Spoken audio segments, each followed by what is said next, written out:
Hello friends, and welcome back to another Halloween themed time-lapse drawing.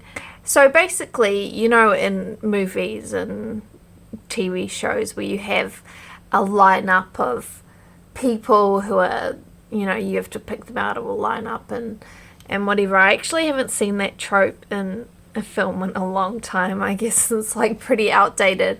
But anyway, I thought of having body parts in a lineup, and they would be like obviously bigger than life, so perhaps they were rampaging around in the city as like monsters and attacking everybody, and I don't know, something silly like that.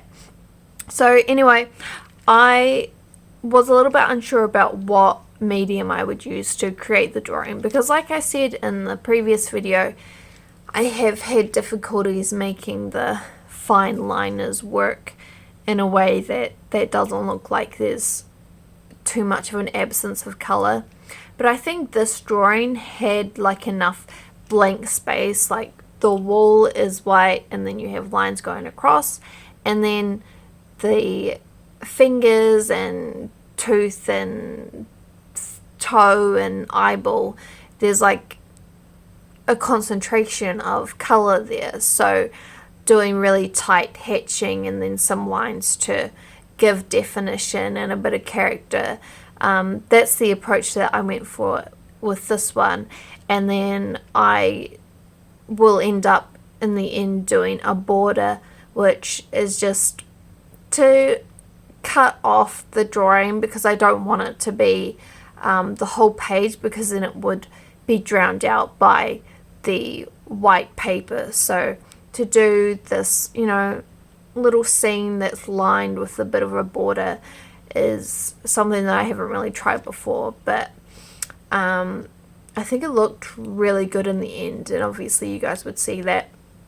So apart from that, if I'm just going to talk a little bit about what I've been up to for this Halloween weekend, on Friday I went to a tattoo convention with my work friend, because I myself don't have any tattoos, but I do think that there's a lot of interesting information about tattoos that is really evolving, because if you look at really old tattoos, it's a very specific style that is used, and not a lot of color, and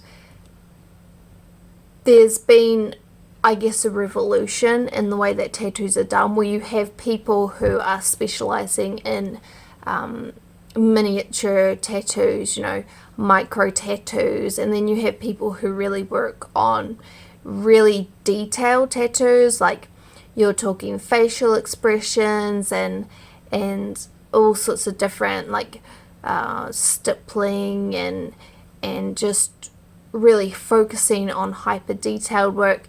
And then you have other artists who are specializing in extremely colorful tattoos, so just really strong colors, and there's quite, almost I would say, a divide in the tattoo community. But that's, I think, what you can expect from any art form when people start going their own way and pioneering new techniques.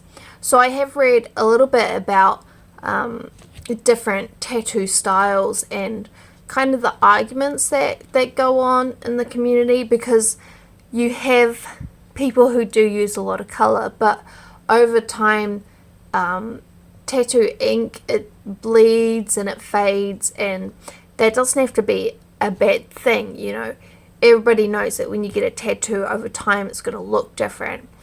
But you have people who might be being sold an image of, you're going to have this really hyper pigmented tattoo, and they might go into it believing that the colors are going to continue to be really strong and really similar to what the product is when it's first done. And then it's a shame, because if that's what they do believe, and then if over time it starts to not look as good, then it's unfortunate.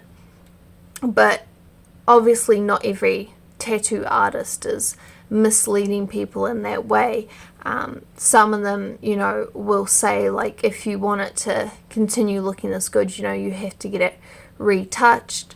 And then you also have these micro tattoos that are very small, and some of them are really detailed, but because of the bleeding over time, the details just sort of dissipate and it becomes one sort of clumpy thing. And I don't think that there's so much that you could do about that, you know, because it's one thing to reinsert color over time, but it's another thing to try and salvage details out of something that's bled together. So I found the convention really interesting, and people do ask me sometimes, if I were to get a tattoo, what would I get? And honestly, I don't really know, because there's just so many different things that you can get. And then the other thing is that being an artist myself, I feel almost like it would be a disservice to myself to do something that I haven't created myself. So, and that doesn't mean that I would tattoo myself, but that I would create the drawing and the inspiration for what my tattoo would be. But anyway, I hope everybody is having a really good Halloween.